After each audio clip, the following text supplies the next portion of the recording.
Bem-vindos ao nosso podcast Vai de Vinho Brasileiro, que é o podcast do Concevits, em parceria com o Sebrae e com o Sicredi. Como você sabe, a gente está na nossa primeira temporada, esse é o episódio número 5 e tem muita coisa pela frente e muita coisa para trás também. Se você perdeu algum episódio, volta lá, assiste, porque tem muita informação importante, relevante para que você possa entender o nosso setor. E a gente está, como sempre, aqui na Sala do Vinho Brasileiro, essa sala muito aconchegante, que está recebendo sempre convidados ilustres aqui para que a gente possa discutir sobre os temas e sempre saímos daqui com muita informação. Então, como eu disse, se você perdeu algum episódio anterior, vale a pena você voltar, porque, olha, o que a gente está aprendendo aqui não é brincadeira, viu?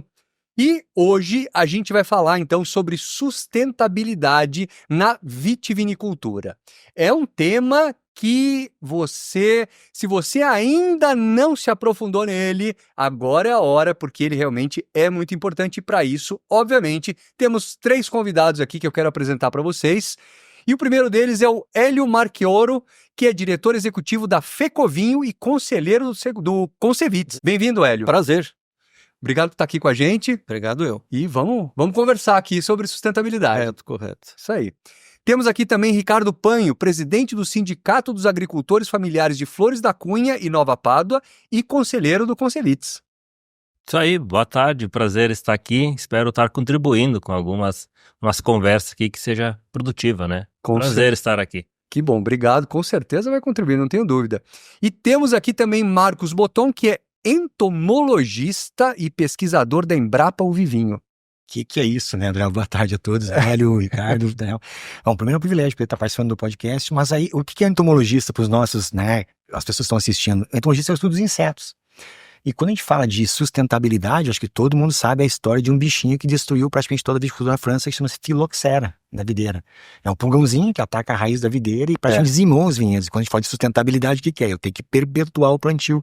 Então, já pode começar um pouquinho disso aí, né? Você poder ter a planta viva. Para ser sustentável, ela tem que estar sobrevivendo. É verdade. Os insetos competem com a gente, viu, Daniel? Então, esse é o primeiro ponto para a gente começar a conversar sobre o tema. Né? Pois, com certeza. E eu tenho que te dizer que é a primeira vez que eu converso com um entomologista. Não, perfeito. Sempre tem a primeira vez. Sempre, pois é. Vamos aprender aqui sobre sustentabilidade e também sobre os insetos. Ótimo. É isso aí, muito bom. Bom, mas a gente vai falar aqui sobre sustentabilidade, mas para a gente seguir, e a gente tem uma pauta aqui com vários pontos para serem falados, mas antes de mais nada eu queria que a gente conceituasse, entendesse o que é sustentabilidade na vitivinicultura, né, especificamente, e por que é tão importante para todas as pessoas entenderem sobre isso, e não só vocês que estão aí trabalhando com o campo. Quem que pode me ajudar nisso? Posso? Por favor, Hélio. Vamos lá. A sustentabilidade na viticultura, ela pode ser, eu acho que a gente estava fazendo um aquecimento aqui informal, né? Envolve vários fatores, vários quadrantes, né? Tem que ser considerada a sustentabilidade ambiental, evidentemente, não é por moda, é uma questão de vida, inclusive, né? Ambiente. Sustentabilidade econômica, sustentabilidade social, e eu diria que o vinho quando a gente fala vinho, fala uva, tá? Interprete, porque é um cacuete de ir para o lado do vinho, mas na verdade temos que falar da uva, claro, né? Dela que sai o vinho, o espumante, o suco, etc. Muito bem. No caso específico da uva, nós temos uma carga enorme, que é cultural. Isso faz com que a ambiência do desenvolvimento desses fatores possa fazer com que uma atividade que aqui na Serra Gaúcha, e digamos assim, não é um privilégio da Serra e nem do Rio Grande somente, se espalha hoje em todo o Brasil, enfim, né? Permaneça por tanto tempo desde a vinda dos jesuítas aqui para o Rio Grande do Sul, né? E imagino que isso teve um grande avanço a partir da vinda também dos imigrantes italianos, que é tido como o boom, né, da cadeia produtiva da uva e do vinho. E então tem que ser considerado essa questão da sustentabilidade cultural também, muito porque criamos um ambiente de desenvolvimento, né, sócio, cultural, econômico e ambiental, aqui na nossa região e hoje, dá para dizer, em todo o Brasil. Muito bem. Só orientando, Claro. basicamente é isso, tu tem esse tripé, né, que é econômico, social e ambiental. O pessoal comenta muito assim, qual que é o mais importante? Na verdade, eu tenho que estar em equilíbrio, né, eu sempre falo assim, se tá no vermelho, então tem que ser verde. Bom, esse é um caminho. Por um outro lado, se tu tá verde, produzindo economicamente, ambientalmente, mas tu não gera progresso social, tu também perde esse processo todo. E a maneira assim, quando a gente pensa em viticultura, a gente está falando de uma cultura perene e há muito tempo. Então, em outras palavras, o que nós temos hoje, como que nós vamos deixar isso de maneira que permaneça de forma sustentável para os nossos descendentes, para os próximos 100, 200, 300 anos, assim. Essa é a ideia básica, de ser uma atividade perene, sustentável, nesses 3 tripés.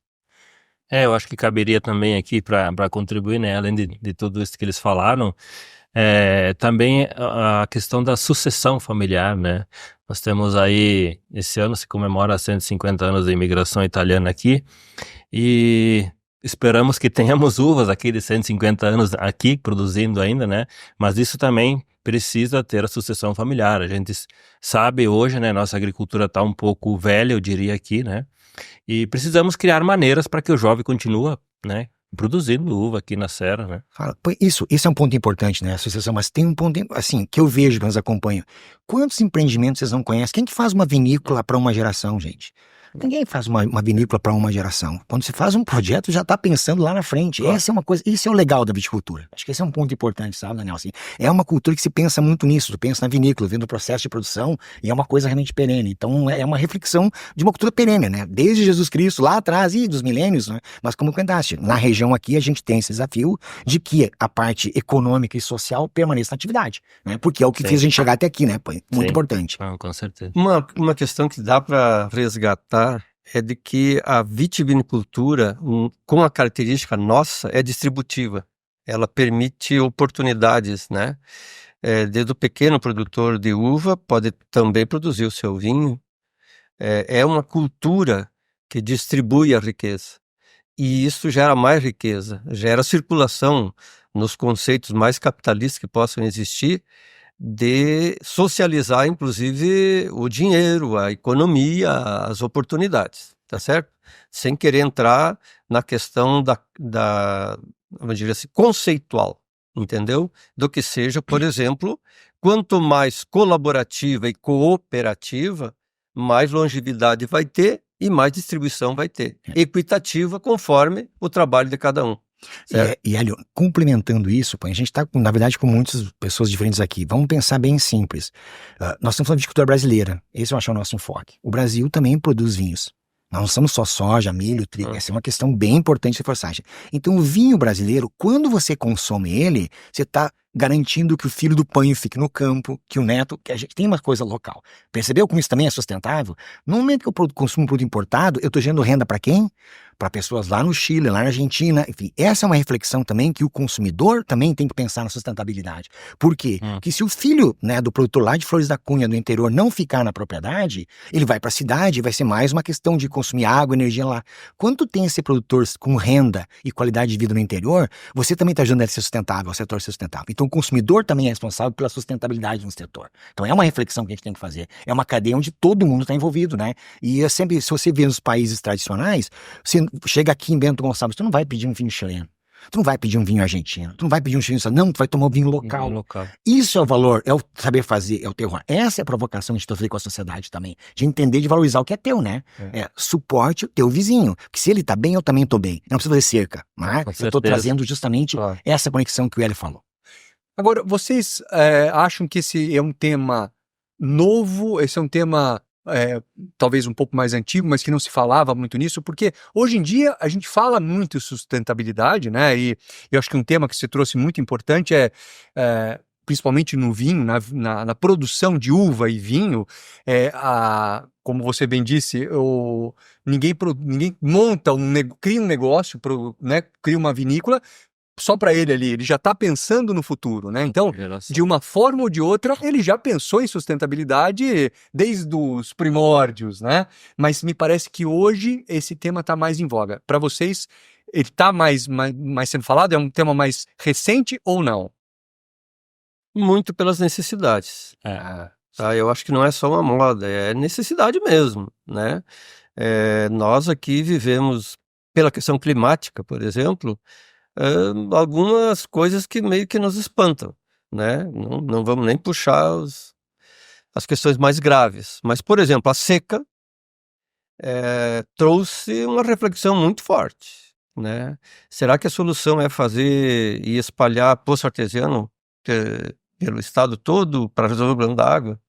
Temos um problema de retenção de água em solo. Como é que você faz isso?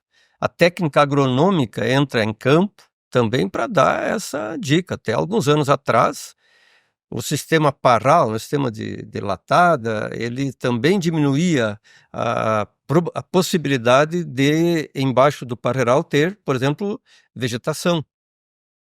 A água que escorria, lavava o solo, né? Há uma tendência, ao menos. Então, com o passar do tempo, e a gente percebendo essa necessidade, as técnicas agronômicas foram indicando cada vez mais cobertura verde em solo, né? Para a retenção da água em solo. Não é só chover. Não sei se quem está assistindo aqui percebe, mas quem vive no meio rural percebe. 3 dias de sol é quase um perigo de seca, né? Não tem mais água no solo, ressecou a grama, ressecou até a cobertura verde. Por quê? Será que o solo está esquentando mais, está queimando mais? É porque realmente a gente exauriu bastante esses recursos e hoje é generalizado o uso de técnicas de retenção de água em solo. Então, é só para citar como exemplo de que não é uma moda o discurso da sustentabilidade, é uma necessidade do próprio sistema da tecnologia utilizada hoje, mas também de retomada de algumas práticas, às vezes, né, que já eram feitas antigamente. Então, puxando um elemento aqui, nós estamos falando com especialistas aqui, né?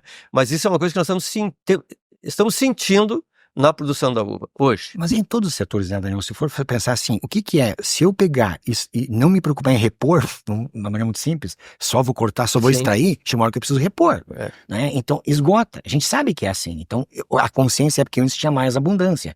E a gente sabe, antigamente na região tu tinha muito mais abundância de coisas. Hoje, tem que preservar essa parte, porque se todo mundo fizer o mesmo processo, chega uma hora que acaba. E quando acaba, a gente fica olhando, e aí, vamos fazer o que agora? Percebeu?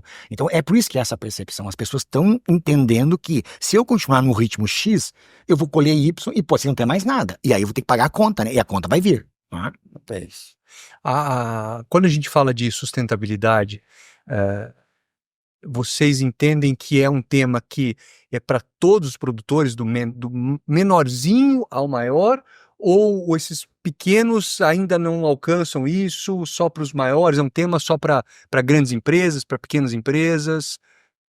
Eu diria que é para todo mundo, né? E nem só para todo mundo. Nós estamos aqui falando de viticultura, né? Mas eu diria que é para todo mundo, toda a população em geral, né? Que tem que se preocupar com isso, né? Então, os agricultores, como é que eu vou dizer aqui? A maioria dos agricultores que a gente conhece, todos eles querem preservar o máximo possível, falando em solo, falando em vegetação, porque é dali que ele tira o sustento dele. Então ele vai querer uma terra produtiva, ele vai querer uma terra preservada, né? Então isso está chegando para todo mundo e nós temos aí também, né? Aqui temos aqui o Marcos aqui, trabalha na Embrapa, enfim. O acesso para várias tecnologias hoje que vêm para ajudar, né? Produtos aí, nós temos aí defensivos agrícolas hoje que são bem menos agressivos que eram um tempo atrás. Tu usa menos dose também de produtos, né, químicos, assim como adubo, tem toda essa parte de conservação do solo, que nem o Hélio falou, com vegetação. E existe também uma rede grande de assistência, né? Nós temos a Emater, os próprios sindicatos, né? Possuem técnicos agrícolas, o próprio Concevites tem um programa, né? O ATER, que atende também os agricultores e sempre levando a consciência de preservar e de produzir, né? Porque a gente não pode deixar de produzir também, né? Nós temos que ser sustentável, que nem foi falado aqui, ambientalmente, economicamente, né? Então, mas todo mundo tem essa preocupação, Daniel. Mas, Daniel, essa tua pergunta, eu diria assim, ela é bem pertinente. Por que razão? Porque provavelmente o distanciamento teu com o agro, ele eu não sei como é que é, eu não te conheço, a gente não se conhece, mas isso é uma coisa que tem que fazer. Mas assim, qual é o patrimônio do agricultor hoje? O patrimônio do agricultor dele é aquela areazinha que ele tem lá, gente, entende? Aquilo é o patrimônio de vida onde ele tira o sustento dele, onde ele paga as contas dele, onde ele trabalha, onde ele faz as coisas. Vamos pensar bem claro, tu vai querer destruir o teu patrimônio? Essa é a primeira pergunta que todo mundo deveria se fazer. É a mesma coisa que você trabalhar numa empresa e tu quer destruir a tua empresa. Tu é suicida, tu é um kamikaze, se tu for pensar direito. Então esse é o primeiro ponto-chave. E principalmente, eu destaco assim, tem o empresarial, mas o pequeno produtor é a família dele, gente. Nós temos essa característica. E isso é um orgulho que a gente tem que ter muito grande também, né? Se for no interior, assim, é a família que trabalha lá. Tá? Eles estão trabalhando lá no dia a dia. Então imagina, ele não vai ter esse interesse de prejudicar, de coisa.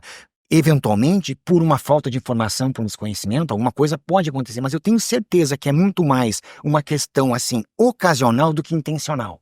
O que eu conheço dos produtores que eu convivo, né? A pessoa tem essa preocupação. E essa é uma reflexão que a gente tem que ter. Tem como melhorar? Sempre tem, né? Eu tenho sido na tua casa, tem na do Hélio, tem na minha, todos nós temos que melhorar. Um pouco de exercício, a gente sempre tem todos esses dias como melhorar. Por isso que sustentabilidade é uma busca contínua, cara. Ela nunca acaba. É o tal do PDCA, aquele que a gente fala, né? Tu vai fazendo um processo, melhorando. Tu analisa o processo, tu melhora. O que não pode é esse PDCA tenha pra baixo. E tu cada vez piorando, né? Sim. Sei lá, vamos pensar um caso agora bem típico, essa enxurrada. Eu perdi solo. Gente, quanto de adubo não foi embora? Eu tenho que fazer alguma coisa. Eu vou fazer plano de cobertura, eu vou trabalhar dentro do meu vinhedo para que isso não aconteça. Então, isso eu acho que assim, se o produtor não tem essa consciência, ele é exceção, ele não é produtor. Para mim, o produtor realmente é o cara que vive a terra e está envolvido com ela. Legal. Tem um tema que pra gente é muito falado no vinho, que são os cultivos orgânicos e biodinâmicos. E aí surge uma dúvida. Toda a agricultura orgânica, e não vou nem falar a gente já fala da biodinâmica, mas toda a agricultura orgânica, ela é sustentável? Quando a gente fala de orgânico, a gente já está falando de sustentável ou não? Marcos, vai lá. Não, eu posso começar a responder um pouquinho assim. Então, essa sua pergunta também é um tema bem desafiador. Bom, o que acontece? O que é uma agricultura orgânica ou biodinâmica? Vamos pensar com o conceito básico, isso, né? Isso é bom. Então, assim, o orgânico o que é? É quando você não usa insumos de síntese. Tá? Não usa insumos químicos. Então, qual que é a ideia básica? Tudo que eu vou usar no processo produtivo é de origem natural, é origem renovável, vamos falar assim. Hoje, na legislação brasileira, não se separa a biodinâmica de orgânica, ela está na mesma legislação. Depois ele pode comentar um pouco isso, né? Por quê? Porque a biodinâmica existe alguns processos de lua, enfim, que é uns detalhes a mais que tornam mais específico. Então, hoje, tu só tem, vamos supor, 3 tipos de agricultura no Brasil, tá? Eu tenho a convencional, que em algumas situações se exagerou demais, então é o agricultor hipocondríaco, eu brinco, né? Que é o cara que toda hora vai tomar um remédio. Tem uma dorzinha de cabeça, já está preocupado com um químico para resolver. Esse, vamos supor. Mas mesmo o convencional hoje está repensando, porque isso é custo. Tá? Nós temos o orgânico que toma a decisão, olha, eu vou correr alguns riscos a mais. Por que ele corre riscos a mais? Porque as ferramentas de correção de alguma coisa são menores, né? Ele tem todo um trabalho e por isso que ele precisa, quando a gente analisa a produtividade, às vezes a produção orgânica tem um pouco menos, então tem que compensar com custo. Então ele tem essa linha de trabalho, tá? E depois tu tem uma outra que a gente chama hoje de produção integrada, que daí tu consegue usar o químico com racionalidade. Perceberam?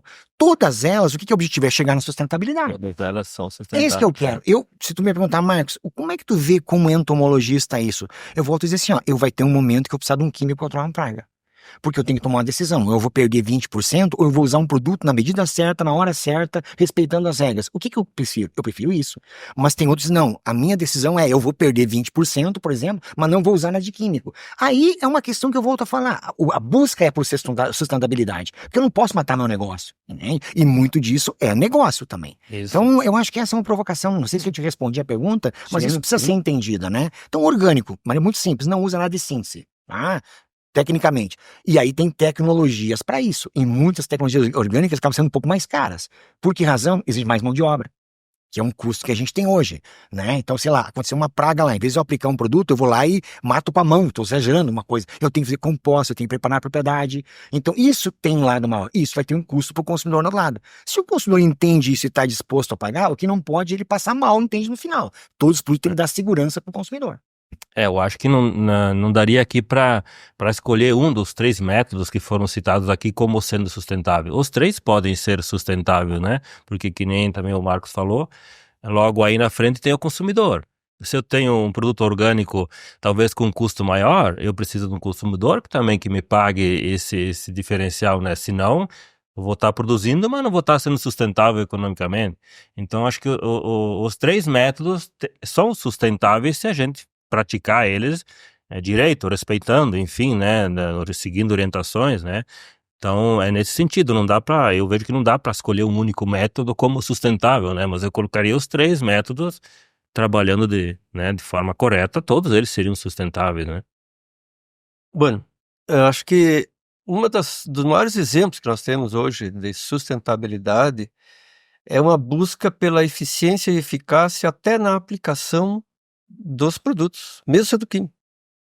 Estou de acordo, não tem problema nenhum. Quer dizer, taxa de aplicação, aproveitamento, diminuir desperdício, regulagem do pulverizador, troca de bico de pulverizador, quer dizer, tudo isso faz parte dessa imersão na sustentabilidade, né? Agora, há que se resgatar que a agricultura que nós vivemos aqui da uva é uma agricultura de característica familiar. Pequeno agricultor, tu imagina nós dependendo exclusivamente de produtos que vêm de fora, a custo dólar, né? Isso nós temos que pensar também, porque isso é custo. Isso é sustentabilidade Isso do é país, né? sustentabilidade do país, é verdade. Ou seja, então é autossustentável o projeto. Se você puxar pela questão biodinâmica, nós vamos para esse lado, né? Muito mais do autossustentável, quer dizer, dependência zero. Eu tenho que, na minha propriedade, fazer com que ali haja um círculo virtuoso de produção e de interdependência daqueles processos, né? A galinha vai gerar o próprio adubo para a produção, etc. Isso é uma coisa.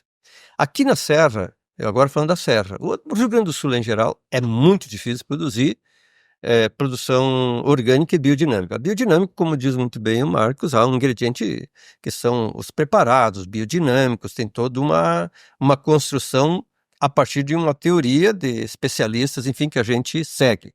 Muito bem.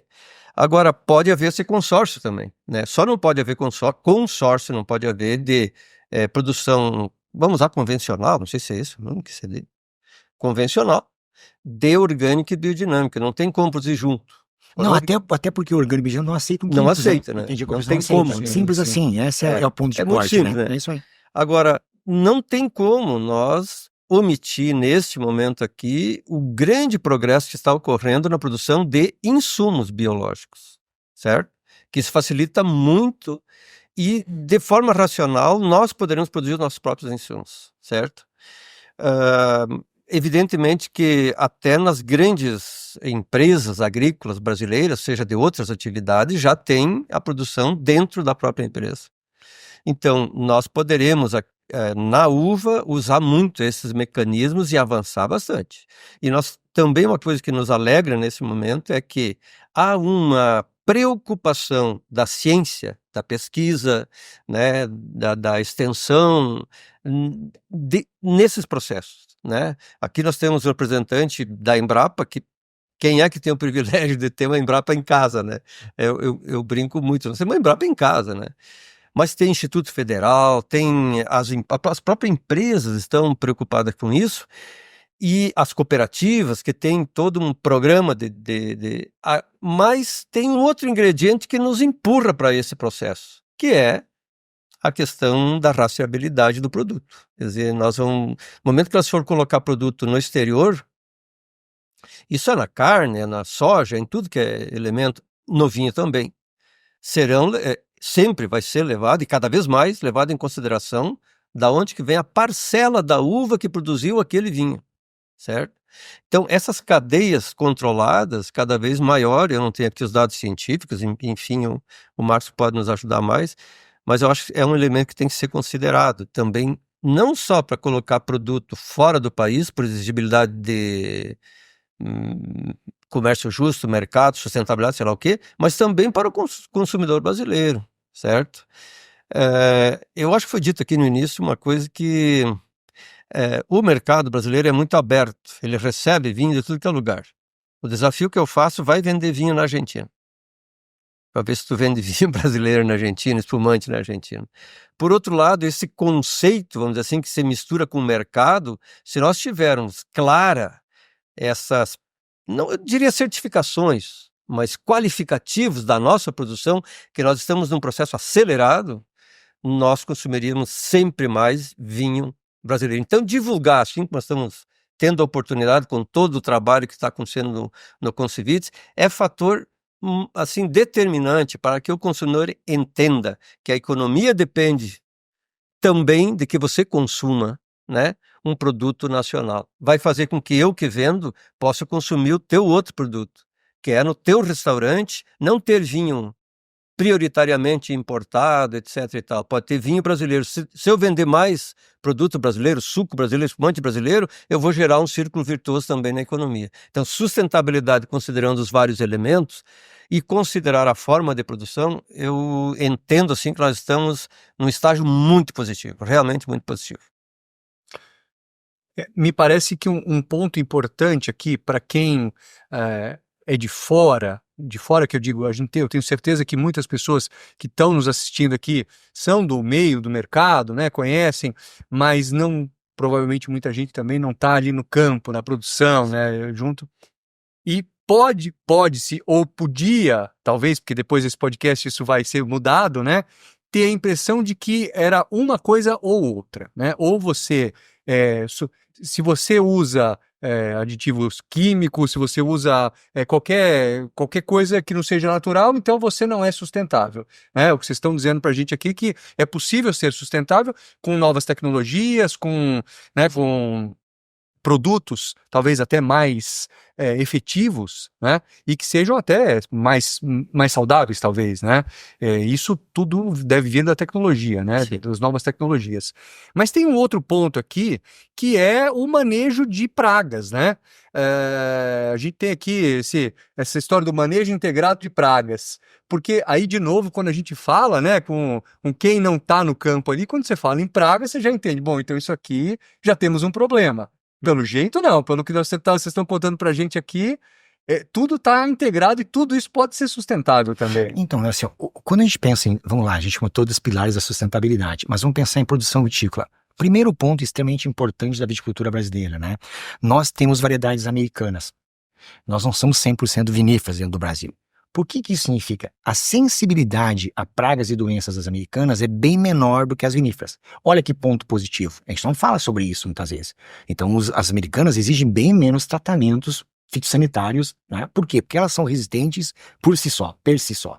Tá? Então, olha o que acontece aí. Olha que notícia legal também, assim, não que eu vá perder o emprego por ser entomologista, mas assim, não, é importante isso aí. Globalmente, os insetos são extremamente importantes na parte de videira. No Brasil, bem menos. Por quê? Porque nós aqui é doença muito mais forte. Então, eu tenho uma praga, Europa, Lobesia botrana, esse nome feio aqui, é uma tracinha que pega os cachos e destrói a videira lá. Eles têm, nós não temos. A Argentina tem, Chile tem, nós não temos. Estados Unidos tem uma bactéria chamada Xylella fastidiosa, que espalha com a cigarrinha, que é nós não temos no Brasil. Outro exemplo legal. Europa, fitoplasma, estão cheios de fitoplasma, nós não temos. Então esse é um ponto positivo da viticultura brasileira que a gente fala muito pouco. Se eu falar com um produtor, né, quantas aplicações de inseticida ele faz por safra no vinhedo? É muito pouco, gente. É muito pouca aplicação. Mas ninguém fala isso, né? Por quê? Porque a gente se perde do lado positivo, a gente só se preocupa com o lado negativo. Percebeu a provocação? Então, assim, esse é o aspecto que eu estava te comentando. E é sempre falar assim, ó, o que é um manejo de pragas e doenças? É muito simples, assim, ó, eu monitoro, tá? Eu estou sendo simplista, na verdade, mas assim, eu monitoro, precisa, toma uma decisão. Não precisa, não toma decisão. Claro que existe uma coisa assim, o nosso tempo está mudando, o clima está num momento desafiador, o mundo está passando por esse processo. Né? E aí eu vou falar um último comentário importantíssimo da sustentabilidade da nossa viticultura. Gente, vocês já viram a quantidade de variedades que nós temos no Brasil ou não? Qual é a lógica por trás disso? Vamos lá na região da França agora, pega uma região da França. Quantas variedades tem na região de Champagne? 2 ou 3 ou 4. Se der um problema numa delas, que está acontecendo já, das tardias, eles estão tendo que repensar isso. Nós diluímos o nosso risco. Isso também é sustentabilidade. E o produtor sabe fazer isso. Ele dilui o risco dele. Não é? Ele tem uma precoce, ele tem uma média, uma tardia, se não tem problema numa, ele tem a outra. Então isso também é um processo. Vamos mais um detalhe importante, né? Na nossa viticultura. É só a Rio Grande do Sul que produz uva hoje? Nós temos o país todo para trabalhar a videira, né? A gente tem um trabalho, gente, absurdo. E aí nós vamos fazer o que eu acho que é a grande parte que me agrada, tá, Nel? Que é o seguinte, vai conhecer o produtor de uva, vai visitar ele. Tira um fim de semana e vai visitar ele. Esquece, assim, ó, eu tô sendo um pouco mais assim, esquece a rastreabilidade, rótulo pra te garantir. Vai lá e faz o contato, conversa com ele. Quando eu conheço a realidade, eu me sensibilizo. A gente está muito atrás do computador, entendeu? A gente não está mais nesse contato do dia a dia. Então essa é um pouco da provocação para a gente refletir para quem está nos assistindo nesse momento. Claro, claro. Você falou um ponto muito importante que é a mudança climática. Quando a gente fala de mudança climática e outros pontos sensíveis do meio ambiente, que são incontroláveis por nós, né, são pontos que também são mudanças lentas. A gente não fala de uma mudança de 5 graus de temperatura desse ano para o ano que vem, né? As coisas, felizmente, são mais lentas, né, embora estejam cada vez mais rápidas. Quando se fala num plano de sustentabilidade, como é que vocês pensam nisso? Vocês devem ter aí um trabalho de incluir esses pontos, por exemplo, de mudança climática, mudança cultural, eventualmente, né? Imigração, essa coisa toda. Então deve ser um plano a longo prazo, é isso? Ou... Por exemplo, falando agora aqui dos agricultores, né? Nós tivemos aí 3 anos de seca, né? De estiagem. Depois, então, choveu tudo que tinha que chover no mês, né? Mas, enfim, já se começou a pensar numa orientação. Peraí, você tem... antes de ampliar a sua área de vinhedo ou com outra cultura, tenta garantir essa. Então, pensa numa açude, numa irrigação, tenta reservar água quando chove para depois você ter para irrigar, né? Tenta pensar talvez numa cobertura, alguma coisa assim para proteger um pouco da chuva de pedra, né? Então, às vezes não é só ampliação de área também, mas garantir as áreas que eu tenho que sejam produtivas, né? Então já está se pensando de forma orientativa também, e o agricultor também percebe isso, né? Opa, já não é mais produzir hoje que nem era há 10 anos atrás, né? O que eu posso ajustar? Isso tá... E pensar 10 anos para frente também, pensar né? 10 anos para frente também. Claro que a gente não tem uma bola de cristal, mas tem umas orientações, né? Que você, vou ter que me adaptar aqui de alguma forma, né? Da mesma forma que a gente vê os produtores de vinho já pensando nas tendências futuras, né? O que eu vou produzir, porque na maioria da produção que você tem pronto hoje foi produzido no mínimo 1 ano para trás, e se você pegar do começo da videira, então, muitos anos para trás, né? Então você tem que ter um planejamento para frente. As próprias embalagens acabam mudando, né? Sendo mais modernas, mais atrativas, né? Então é uma preocupação constante também. Mas, Daniel, nesse ponto, eu acho que também é um momento importante desse podcast, a gente conversar, porque a tua pergunta é bem, bem importante. Vamos lá, a gente está falando de mudanças climáticas, pelo menos assim, o que os cenários estão programando é um aumento de temperatura, tá? E pelo que o pessoal tá falando, já chegou, o que era para chegar mais lá na frente já chegou. Então, assim, nós estamos vivendo um problema de aquecimento. O que está acontecendo, e não é aqui no Brasil, tá? É global isso aqui, é globalmente. Regiões que antes, por exemplo, tinham mais frio, a uva começou a não entregar mais do que ela entregava lá, em compostos fenólicos, em alguns casos elas estão com mais estão problema de acidez, problema de teor alcoólico, enfim. O que é que os países, principalmente da Europa, estão fazendo? Eles entendem, e com a pressão também do consumidor de resíduos, essa questão toda, eles entenderam o seguinte: só com vitis vinícola eu não vou aguentar esse tirão. Porque eu não tenho variabilidade genética suficiente para resolver o problema. Eu preciso ter os cruzamentos de plantas, eu preciso ter plantas resistentes. Aí eu pego uma autóctone, que eu já tinha lá do nono, lá atrás, lá do início, e cultivo ela e trabalho ela, parou o padrão aquele do... Claro que não vai ser dessa forma, assim, o padrão Merlot, para dor que me assovia. Não, de repente nós vamos começar a valorizar uma variedade específica da Espanha de tal local. E aí vamos voltar para o Brasil, né?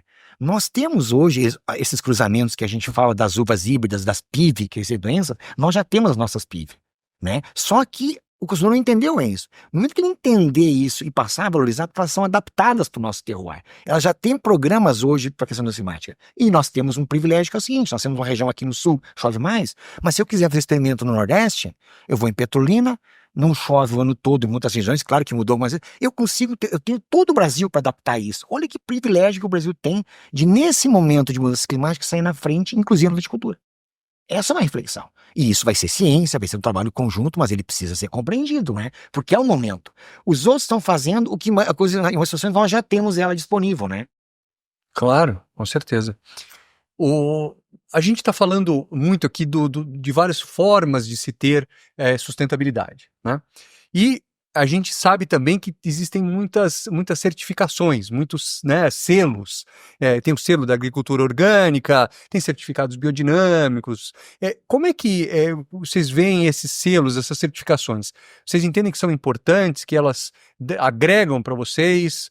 agregam para o consumidor, principalmente? Como é que é a percepção de vocês em relação a isso?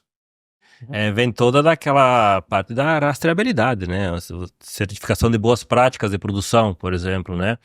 É todo um treinamento que o agricultor teve para estar produzindo uma uva de forma mais correta. Então, claro que essas certificações vêm dar uma certa garantia a mais também para o consumidor, de que essa uva foi produzida, né, dentro das regras, né, do que é permitido, né, do que os produtos que podem ser usados, dos períodos de carência, né. Todo agricultor hoje tem um caderno de campo onde ele registra lá o dia que tratou, com que produto que aplicou, né, para isso tá lá, né, informando, de certa forma, a procedência da uva, né. Então é super importante essas certificações, né. O meu comentário é assim, volto, né? Certificações hoje, falando de Brasil, o mundo todo tem várias certificações, mas no Brasil a gente tem ou orgânica ou produção integrada. São as duas certificações que nós temos hoje. A orgânica, você recebe o selo, né? O que é o selo de produção orgânica? Que em todo o processo de produção não foram usados adubos químicos e produtos químicos. De maneira bem resumida, é isso. É essa que é uma certificação de produção orgânica, né? E tem consumidores que entendem que isso tem um benefício e tem um retorno e tem um diferencial de isso.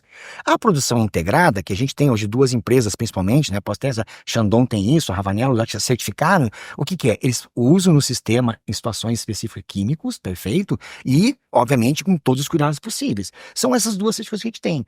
O consumidor, hoje, está numa situação assim, particularmente, está muito confuso. Tem muita comunicação, muito selo, muita informação, e não é fácil explicar isso. Porque, tu vê, a gente mesmo aqui que é do meio sabe que tem certas dificuldades. Então, essa é uma questão chave. Os selos agregam, tem mercados que exigem isso, e a tendência, como diz o Hélio, a gente tem que pensar globalmente. Eu não posso mais pensar isso somente, né, local. Se eu for exportar, vamos exigir rastreabilidade, vamos exigir análise de resíduo, vamos exigir tudo isso. Esse é um caminho meio que sem volta, né? É a tal da garantia do alimento com essa globalização que se tem, né? Sem falar nas sociais, que tem trabalho infantil, tem trabalho escravo, tem todo um processo, é isso que está acontecendo. Para mim, eu acho que assim está muito bem colocado, não tenho o que agregar, apenas quero dizer que a certificação é a consequência de um trabalho bem feito, de um trabalho bem feito, né? Eu diria assim que o setor vitivinícola brasileiro viveu várias etapas, né? Existia o Parreira em Andradas, Minas Gerais, existia em Jundiaí, existia em São Roque, e vamos, Santa Catarina, etc., aqui também, certo? Mas, de repente, a partir dos anos 2000, há um processo de planificação aqui no Rio Grande do Sul, certo? E isso foi possível por conta de política pública, né? Veja, o produtor consegue acessar a Pronaf a taxas bem diferenciadas. Por definição e planejamento da cadeia produtiva do setor vitivinícola gaúcho, tem uma ideia, a Embrapa está adotando agora e desenvolvendo no Brasil todo o cadastro, coisa que aqui não podemos esquecer do laboratório de enologia, do avanço na área da pesquisa e dos controles, né? Isso foi desenvolvendo, foi criando condições para que se criassem as indicações geográficas, inclusive, né? E isso vai trazendo apoio, não só comercial, mas também de responsabilidade, de ter que seguir certas regras, né? E saber que aquele pequeno produtor que está lá no fim do rincão aqui são linhas, né? Das linhas, etc. Travessões, linhas, travessões. Este produtor tem a capacidade, a possibilidade e a sua capacidade de produzir um produto que poderá ser, inclusive, comercializado ou fornecido para hospitais, seja no suco, né? Ou então concorrer a um concurso mundial de espumante e nós ganhar como o melhor espumante do concurso, coisa que até antes dos anos 2000 isso era uma coisa quase que... Tem vinícola que não tem mais parede para colocar quadro de medalhas, né? De ouro, enfim, de prata, enfim, não importa, de concursos que venceu. Ou seja, o Brasil está sendo também visto por isso, certo? Agora, até pouco tempo atrás, tinha cadastro vitícola só aqui no Rio Grande do Sul. Nós não tínhamos suco como uma referência até o ano 2000. Nós não tínhamos espumantes, eram os filtrados doces, certo? Não é para falar muita marca aqui, mas eu cansei de abrir uma de 5 litros no final do ano para toda a família. Quando servia o último, já estava morno aquele, né? E isso era até os anos 2000. Depois dos anos 2000, o espumante brasileiro virou marca, né? Não há. Eu sou do tempo do Cafuna, né? Um pouco antigo isso, né? Mas me perdoem aqui os ouvintes, mas veja só, hoje você beber um espumante argentino, chileno, ou não sei o que lá, achando que vai tomar um espumante e como é que é? Impressionando, tá perdendo tempo, porque impressionar é com o espumante brasileiro. Então, acho que sem este planejamento que ocorreu, e acho que o Concevits agora está num momento de construção desse replanejamento, né? Construímos até o ano 2000, até a Embrapa teve um papel fundamental, não dá para esquecer, no planejamento do setor vitivinícola de 2025, acho que era. Não, mas hoje em dia não se faz mais planejamento para 50 anos. Olha, nos anos 2000 também falavam isso. E a gente fez planejamento e, vou dizer, posicionou o vinho brasileiro. E eu acho que hoje nós estamos numa época quase que de colheita desse posicionamento. Bom, vocês têm aí esse planejamento e eu tenho certeza que todos aqui concordam que o tema é muito importante para todos os produtores, para toda a cadeia produtiva, mas acredito que não sejam todos que estejam, 100% dos produtores estejam implementando essas práticas, né? Como é que vocês veem? Quais são os principais desafios para que isso aconteça? É um trabalho constante de pesquisa, um trabalho constante de orientação, né? Um trabalho constante de assessoria técnica. Eu sempre vejo aqui também, né, que a aproximação entre o agricultor e a vinícola, ela tem que acontecer, né? Tem que ter uma conversa. O produtor precisa saber de que tipo de matéria-prima a vinícola precisa e vice-versa, né? É um trabalho constante de orientação, de cursos, né? De palestras, de incentivos que vai ter que ter também. De mudança de mentalidade também, de pouco, mudança né? de mentalidade. Porque eventualmente pode ser que ele estivesse lá fazendo daquele jeito dele e ele nem sabe se está certo ou se está errado. Ele faz porque era uma tradição, né? E aí chega alguém lá, por exemplo, da Embrapa, né, e diz, olha, precisamos melhorar isso aqui, eu tenho um estudo aqui que vai te mostrar isso, né? E de repente você vai contra uma cultura, até uma cultura... É que assim, Daniel, isso é bem claro, é uma educação é uma coisa permanente. Não é? E os padrões vão mudando ao longo do tempo. Se nós pensar em carro, né? Tempos atrás, um carro com ar-condicionado era um luxo, hoje virou rotina. Se nós olharmos um tempo atrás, produtor era uma mangueira que o pessoal tratava. Isso. Né? Hoje todos já têm seu tratorzinho. Então, depósito de produtos. Alguns com drone já, né? Alguns indo para drone. Por quê? Porque é uma tecnologia que, em vez de eu gastar 500 litros de água por hectare, eu estou gastando 10 litros de água por hectare. Isso aí. É uma evolução permanente. Então, claro que às vezes a gente está nesse turbilhão de coisas e não percebe os avanços que se teve. Tem como melhorar? Tem, não tenha dúvida disso, né? Aliás, a gente sempre quer melhorar, a gente sempre quer algo melhor. Lembrando que nós somos um grande consumidor de derivados de uva. Todo mundo quer vender pra gente. Então, a nossa pressão externa para vender o que está pronto, ao invés de produzir aqui, também existe. Né?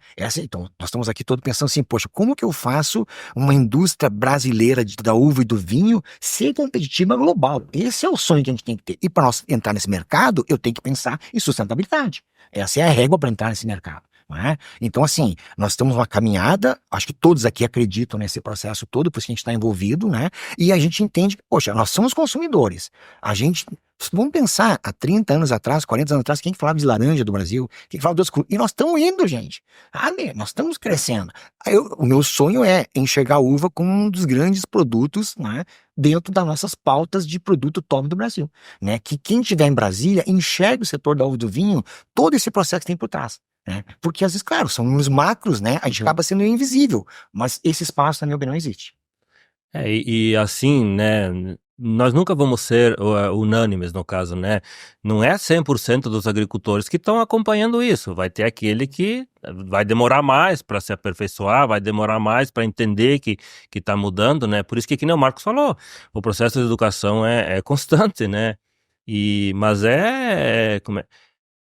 ele vai perceber que se ele não fizer isso, ele não vai estar mais no mercado, ele vai acabar ficando fora. Então, É uma coisa que meio que vai te empurrando, sabe, para isso. Tu não tá provocando, mas isso aqui é um momento até que a gente está junto com pessoas de cooperativas, enfim, assim. Veja, aqui na região hoje, nós temos hoje um Instituto Federal, a gente tem a Mater, a gente tem Isso. universidades. Muitos filhos de produtores estão voltando lá para o campo e não é mais aquela ideia de como era. Não, eles estão entendendo, eles estudaram. Eu sempre brincava antigamente, não, eu tenho que sair da colônia. Não, o pessoal está voltando e voltando com essa visão. E ele vai fazer e colocar aquilo como uma empresa. E um orgulho, porque na verdade é o filho do produtor que dá uma continuidade. Eu sempre, quando converso com os... Gente, olha aqui, ó. O mais difícil de montar empresa, o que é? É os primeiros 10, 20 anos, até tu começar a ter estrutura. O teu pai já fez isso pra ti. Ele já está montada a estrutura. Tu tem essa estrutura. Agora é tu gerenciar isso e crescer. É uma baita oportunidade também, se o setor cresce e as coisas acontecem. Então isso também tem que estar dentro desse contexto, né? Um exemplo disso, né, é a própria nossa escola, a EPACERA, né, que ela forma filhos de agricultores. Tu fica uma semana estudando, Daniel, na escola, a outra semana tu fica em casa colocando isso em prática, Olha, né? que interessante. Então, está formando aí técnicos agrícolas, né, mas filhos de agricultores que estão se aperfeiçoando e voltam para casa para colocar isso em prática na propriedade. E Daniel, e quando o consumidor que está nos assistindo ir lá comprar uma garrafa de vinho brasileiro, ele está apoiando essa criança a estar trabalhando, trabalho digno dentro de casa. Essa é a visão que a gente precisa passar. Claro. Não é quem tá ali, é uma pessoa que decidiu, ó, eu vou ficar na propriedade e tô te colocando esse produto na tua mesa. A gente tá falando de vinho, mas tem outras culturas que é o mesmo processo, né? Sim. Então, vinho, tem suco, tem outros produtos que a gente pensa, tem uma geleia, tem uma agroindústria, é uma cadeia produtiva do vinho que agrega valor. Nessa Cosméticos, né? sem falar, e assim, o que eu vejo? Eu tive uma oportunidade na vida, né, de ficar um ano na Califórnia. Eu fiquei um ano trabalhando no Napa Valley, né, na Califórnia. O que é para Califórnia o Napa Valley? É a soja deles, gente. Por quê? Porque eles conseguem colocar o gasto que o cara abasteceu no posto de gasolina. Se tu foi pro Napa Valley, tu não foi lá porque tu foi ver a Ponte de São Francisco. Tu foi porque tem o Napa Valley, porque tem o viticultor, porque tem o trem. Percebeu a provocação? É isso que eles entendem como renda. E se nós não entender que isso é uma coisa viável, né? Bom, gente, é o que eu defendo e é o que eu acredito. Muito bem.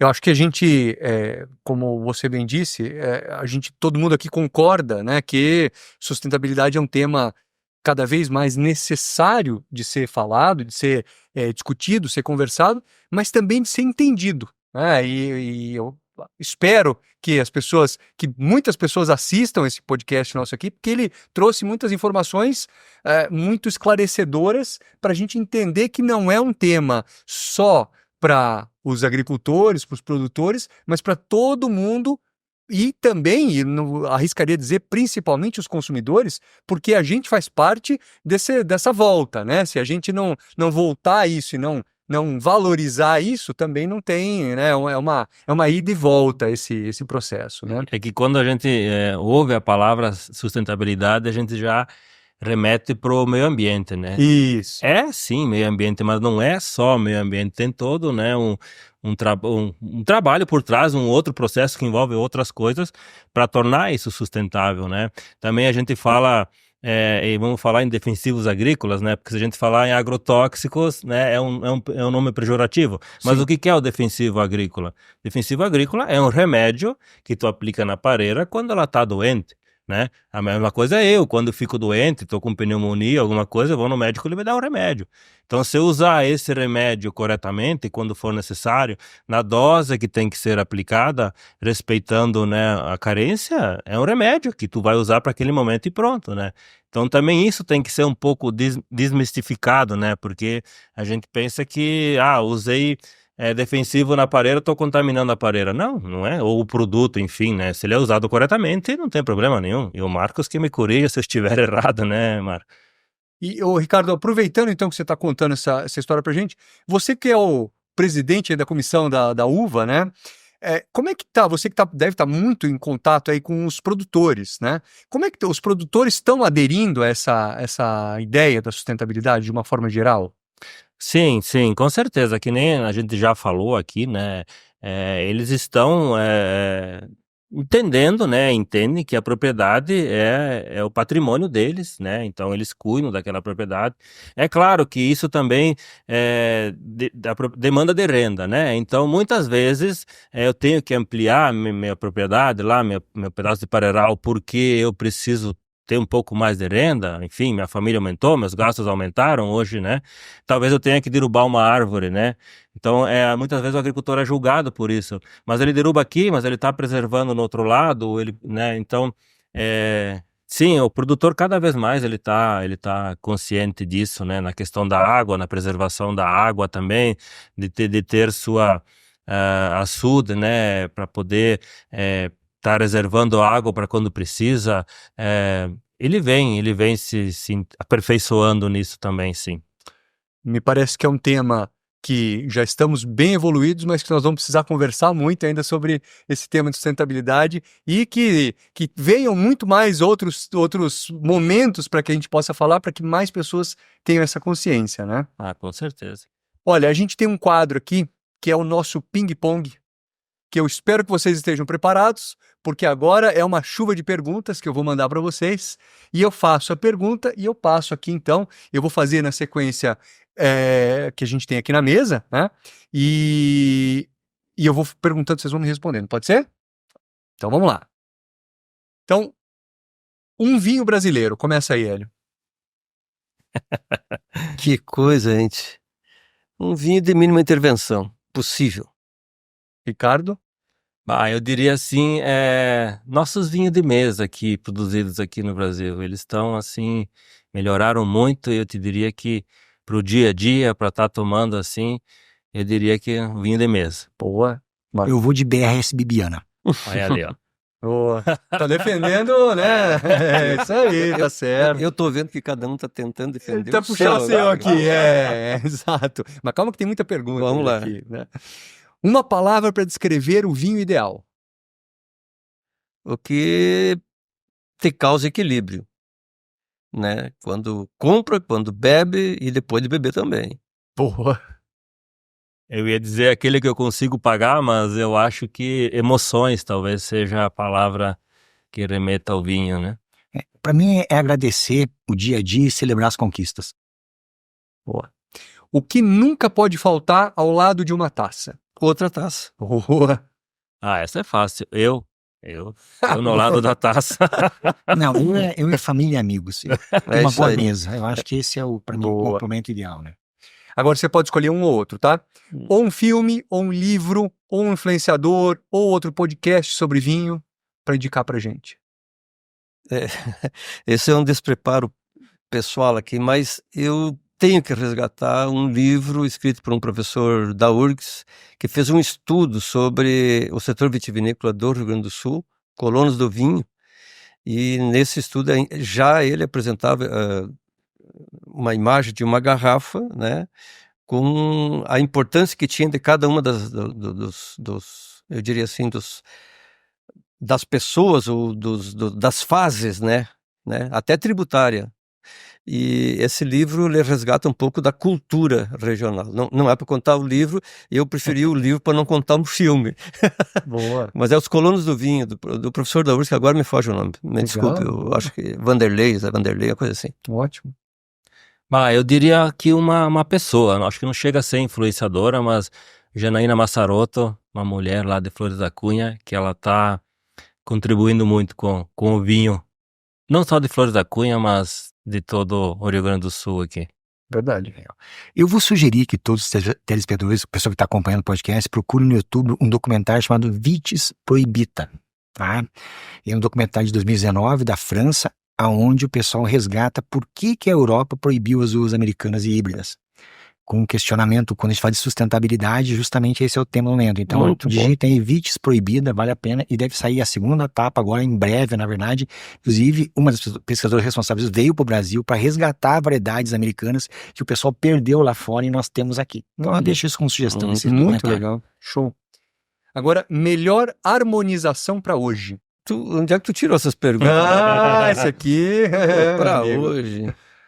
Eu diria para todo dia, aquele vinho que tu tem a sensação que vai te agradar. Final de tarde, normalmente, por conta de um dia muito, assim, sempre trabalhando e cansativo muitas vezes, o vinho é um motivo de paz. Então, quando eu digo vinho, eu estou dizendo um espumante, um vinho, enfim, né? Para o dia de hoje é o vinho que você olha assim e eu acho que parece que ele olha para ti também, entendeu? Bah, o calor que tá fazendo hoje, Daniel, eu acho que um vinho rosé geladinho, uma boa conversa e depois uma pizza para encerrar, acho que cairia bem. Opa. Eu não é só sei como vai acontecer assim, é assim, qualquer espumante brute de entrada das nossas cooperativas, qualquer espumante, né, um brutezinho, uma brusqueta e um queijinho Olha, de tarde, né? Por quê? Por duas questões, só para justificar a minha escolha. Primeiro é o que tem por trás das cooperativas. Tudo que nós falamos aqui está por trás do setor cooperativo, pequeno produtor, enfim. E segundo, custo-benefício, né? Tu vai ter um baita produtos por uma questão de custo-benefício bem pro dia a dia. Essa é a minha sugestão. Excelente. Tá me dando uma força, tá? E não estava combinado, viu? Tá não estava combinado, combinado, não, mas dia- é do coração, é sincero. Obrigado. Você achou que tava difícil? Vai piorar. o Agora vai negócio. piorar. Vai piorar. Agora é uma polêmica, hein? Gelo no vinho. Tá liberado ou é pecado? Mas é a pergunta mais fácil que tem. Vamos lá. Totalmente liberado para mim. E vinho tem que ser alguma coisa que tu tome descontraídamente. E se você vai usar gelo no vinho é porque tá precisando, certo? Tu não vai botar gelo no vinho para melhorar o vinho. Não. Então eu já tenho uma explicação, certo? Quem quiser beber vinho com gelo, não tem por que não, certo? Aliás, isso é uma coisa que é um pouco um tabu do brasileiro. Essa certa formalidade exagerada para consumir o vinho. Por isso que gelo, vinho, alegria e equilíbrio. eu vou meio que na onda do Hélio aqui também. Eu acho que se tinha muitas regras para poder tomar um vinho, né? O vinho tem que tomar aquele que eu gosto, da maneira que eu gosto, se for gelado, se for temperatura ambiente. Então, se o vinho estiver quente e eu gosto de gelado, vou botar gelo e vou tomar vinho, sim. Não vejo problema quanto a isso. Eu divergir, na verdade, senão eu não tenho nada contra quem faça, mas eu não curto. Não tô dizendo que eu curto. Mas eu comentei, eu não tenho nada contra quem faça, mas eu não vou colocar, eu não Claro, coloco, claro. Não é o meu padrão de consumo. Eu boto na geladeirinha um pouco antes e resolvo minha vida. Tu Pronto. prepara ele antes. Claro, né? Porque, bom, aí eu não sei o motivo que as pessoas têm feito, esse diluir um pouco, mas não vou entrar nesse plano. A pergunta é objetiva, né? Então, não tenho nada contra que faça, cada um, né? Mas eu não curto. Tá liberado, mas pra você é pecado. Não, não é pecado. Eu não é uma coisa que me faz, que eu curto. Boa. Pra finalizar, hein? Agora é quente. Não vamos judiar muito, não. O que merece um brinde com vinho brasileiro? Todos os momentos da vida. Para brindar a vida, que é o que é mais importante. Bah, eu diria esses 150 anos de imigração italiana que a gente está comemorando esse ano, né? Próximo ano, enfim, né? 150 anos de imigração italiana pela toda a história, né? Eu entendo que tu vê a Serra Gaúcha, que hoje é uma das regiões mais desenvolvidas do país, né? E começou com a uva. Foi ali, né, o produtor com a uva, com a necessidade depois de ter transporte, a carroça, depois veio os caminhões para levar o vinho para São Paulo. Então, meu brinde seria para esses 150 anos de história da imigração italiana aqui no Rio Grande do Sul. Eu vou tentar ampliar um pouco mais, assim, mas o meu brinde vai ser ao horticultor. Porque se ele não fizer o papel dele, não tem nada do restante, entende? E aí uma palavra junto com isso. Tá meio, não sei se é resiliência, né, ou antifragilidade. Porque assim, gente, o que a gente já pegou de histórias, né, de chuva de pedra, de vendaval caindo parreiral, né, de tu ter que tratar depois de uma chuva porque a mufa vai pegar tudo. Na verdade, ele realmente é um exemplo de superação. Então, é para ele. O brinde que tem que tomar é para esse viticultor que tá lá no dia a dia e que nos permite tirar produtos maravilhosos, né, e a Beli falou nisso na nossa fala que aí tu vai lá, tá cheio de prêmios, né, mas se a uva não for de qualidade, tu não chega lá. Alguém tá fazendo isso lá atrás. Esse cara, pra mim, é o que deve ser, pra mim, a base de tudo, tá? Show. A melhor coisa que tem é o diálogo, né? Então, não lembro de uma coisa. Claro. Eu, lamentavelmente, esqueci do Remy Valduga. São 2 livros que eu li e chorei. Eu tinha que parar de ler porque eu chorava. Porque é O Caçador de Caramujo e não sei o que lá de imigrante. Uma coisa assim, que o Remy Valduga até perdemos ele há pouco tempo, uma pessoa fora da curva, né? e com toda a sua simplicidade escreveu essas 2 obras. E de certa forma, o que me fez lembrar dos livros do Remy foi a resiliência e a luta do agricultor de chegar aqui dos 150 anos, né, enfim, atrás, mas viver do caramujo, isso é uma coisa assim impagável. Quem puder ler, leia essas 2 obras do Como Remy. chama? Sonho do Imigrante, se não me engano, e O Caçador de Caramujo. São 2 livros. Tá? Não é Os caramujo, velho, é chose. Bom, mas ali tá. O autor é o Remy Balduga, uma pessoa conhecida aqui. Legal, muito bom. Bom, a gente vai chegando no final aqui do nosso episódio.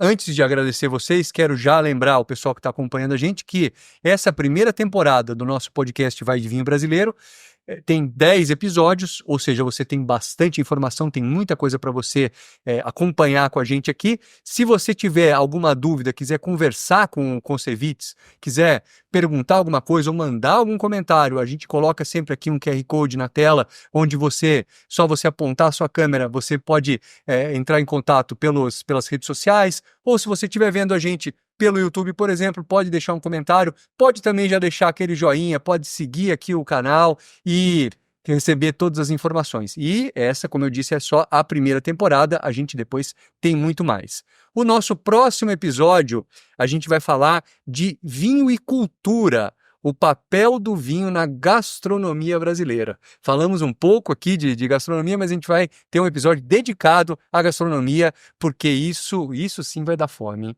Eu quero só ver, quem for assistir já se prepara. Se for antes do almoço, antes do jantar, já se prepara porque vai ter que abrir uma garrafa de vinho aí. É um podcast com aromas. Só esse. Só tá faltando isso por agora para chegar. Então, muito obrigado vocês que estão com a gente aqui, os nossos convidados. Hélio, obrigado por estar com a gente aqui. Prazer, muito grande. A sua participação.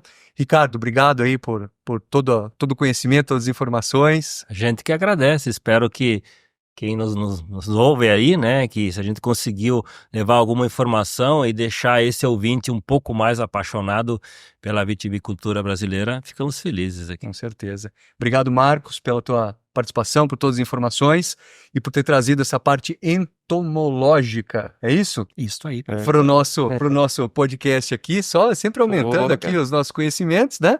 E a gente, como eu já disse, próximo episódio vamos falar sobre gastronomia, mas tem muito mais coisa aí, acompanha, já por isso é importante você ativar esse sininho que se você estiver vendo pelo YouTube, porque aí você vai receber, assim que sair o próximo episódio, você já vai receber essa informação.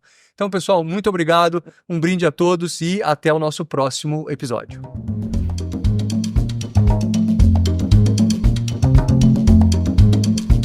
Beba com moderação.